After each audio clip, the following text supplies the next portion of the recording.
So this lovely little patch of God's country is the village of Gullen.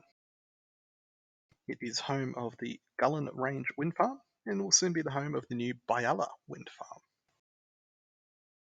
The new Kialla Wind Farm is going to have 73 new turbines, including 56 of these 2.5 megawatt GRW100 beasties. You can see from this slide that they're big. We estimate they'll have a tip height of over 130 metres, and each of the blades are around 50 metres long. We understand that these components are currently being manufactured overseas and will be shipped to Australia, entering via ports at either Wollongong or Newcastle. Once these components are on mainland Australia, they'll either be coming down the Pacific Highway or the Hume Highway, turning off at Gunning onto Gullen Road, and finally turning off on Range Road and proceeding to site. Due to the size and nature of the Kialla Wind Farm, the New South Wales Government has issued a development assessment which includes a whole host of requirements. Of particular relevance to our presentation today is this one, requiring upgrades to Kialla and Range roads, and the recommendation that the upgrades be done before over-dimensioned vehicles start to use the roads. These requirements form the basis for our proposal. We're going to upgrade a little under 9.5 kilometres of regional local roads to a two-way, 8.5 metre sealed carriage, capable of supporting oversized overmass vehicles. Critically, it has to be done prior to any turbine components rocking up to site. We've prepared two options for consideration. I'll go into both in a little bit more detail, but it's summarised in our report. In short, it comes down to the programming of our stormwater. We can complete option 2 in 418 days for a little over $6.3 million. And this is by doing the works with internal construction crews. However, it's the installation of these box culverts. This delays the completion of the pavement works. If we subcontract these construction activities out, we can complete the project in less time, but it's going to cost us a little bit more money. This is 338 days, and this comes in a little over $6.5 million. Explain how we're going to manage the project risks. Here's my colleague Joel. Identifying and effectively managing risk is an integral part of any project. The project team has developed an extensive risk register identifying the risk in the design, construction, and handover phases. The risks have been categorized based on the metric system shown on the screen, taking into account the likelihood and the impact of the event, and suggesting the mitigation strategies and contingency plans to bring down the risk to an acceptable level. The risk with the highest rating upon completion of the register was scope creep, material defects, or poor construction methods leading to poor quality project, reduced lifespan, public dissatisfaction, and injury to the site staff. While each of the risks have their own individual responses in the register, the main analysis were to include a time and cost contingency, ensure that the stakeholder engagement remains high throughout the project, maintain quality through QA/QC checks, and ensure the adherence of all site staff to the WHS safety policies and procedures.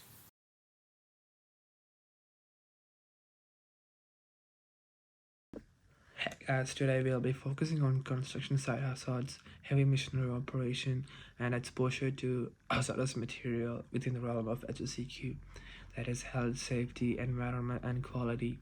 The script briefly introduces 5 construction site hazards and emphasizes the importance of the safety measures to address each one, that is, machinery and equipment, chemical exposure, fire hazards, confined spaces, and noise and vibration. Operating heavy machinery is a vital part of many industries, but it comes with its own set of responsibilities. That is, operator training, pre-operation inspection, load limits, personal protective equipment, that is PPE, communication, safe operating procedures. Without following all of these instructions and procedures, it is so hard to maintain a safe environment with the people and the machines. So make sure you follow all those procedures before you do the work. When moving on to the hazardous material, we'll be talking about the exposure to those chemicals in the site. That is mostly the diesel that we're dealing with the trucks. Material identification, proper storage, handling procedures, ventilation, emergency response, and spill response kits. These are the main safety procedures that we need to follow in the site when we're dealing with the hazardous material. The script offers a concise synopsis of the most important factors to take into the account when managing exposure to hazardous material within the HSEQ framework. By following these HSEQ procedures and the steps we can maintain a safe environment with the people and in the site. Thank you. Hi everyone, I'm James. Today I'm going to talk about noise and vibration, traffic management, and monitoring and control plan in our project. About noise and vibrations, the problems are about sleep quantity and quality, stress, hearing loss, and skeleton. And solutions are around using proper hearing protection, joining training, and joining testing program periodically. About traffic management, there are some problems come from vehicles moving in and around sites. And the key issue focus on proper training, proper perimeter like barriers, ensuring worker and worksite visibility, and using signs and instructions. Next, I'll talk about monitoring and control plans. Here are some methods that I recommend to use for progress control of the project. They should improve calculation methods and life of balanced scheduling formations. They should establish a strong system to monitor and report progress. They should sustain project to monitor decisions and challenges. They also should set distinct project milestones and goals. And next, I recommend some methods for quality control and quality assurance, like engaging every employee and ensuring their endorsement and dedication to following the organization's quality standard and procedures. They also should strengthen quality control by conducting routine quality inspections. And finally, they should maintain records of quality control to serve the purpose of upholding quality and safety standards and provide a resource for ongoing quality enhancement. Next, David will talk about site management. Some of the site assumptions we've made for this project include that Range Road is going to be fully operational during the construction phase of this project. This means adequate traffic control is going to be required through the duration of the project. Additionally, the design requirements and upgrade road lengths are finalised and will not be changed or increased. Furthering, stakeholders will be in constant communication through an engagement plan and will attend and respond to all inquiries. Finally, concrete components will be prefabricated where possible and transported to the working site. Some of the site-specific constraints that have been identified for this project include the 2-hour delivery time of concrete components from Goulburn. Additionally, traffic control points along Range Road need to allow for full public access throughout the construction phase. Additionally, temporary storage facilities for dangerous chemicals and fuel need to be established along the worksite. Finally, heavy machinery will be stored alongside the worksite and be covered as necessary.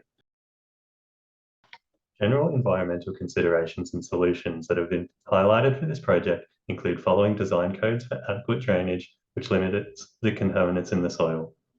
Additionally, air pollution will be minimised by wetting the dug-up and backfilled soil where possible to reduce the amount of dangerous airborne particles. Furthering, construction waste will be disposed of and allocated in sorted dumping piles for correct disposal. Finally, noise pollution will be monitored and collected throughout the construction phase and reduced as necessary. Some of the safety considerations for this project include heat stroke, loud equipment, crushing risks, overworked or sleep-deprived workers, chemical fumes or burns. These can be solved by taking regular breaks, providing adequate PPE, providing adequate water, and providing adequate training. Project handover is the final phase in the project lifecycle, marking the transition of ownership from builders to owners. During this stage, the project team ensures the transfer of all essential information regarding site functionality. Key considerations at project handover include fulfilling client requirements by addressing safety plans, measures for construction, personnel, and the local community, heavy vehicle access plans, and traffic management protocols. Quality inspections. The client is provided with all completed work documents, including inspection test plans and consultant and engineer sign-offs. Defect period. The client inspects the project to ensure it meets all standards. Any defects that are found are rectified by the contractor. Defects are a part of post-completion warranties. Certificates. Occupational and practical completion certificates are obtained once all components are commissioned, regulatory requirements are met, and the client is satisfied.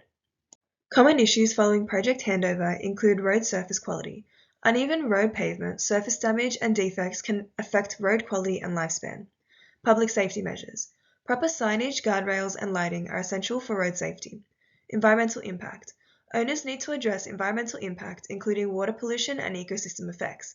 Compliance with environmental regulations is essential. Traffic disruption. Traffic disruption during construction is a concern, and the owner must manage it to minimize public inconvenience.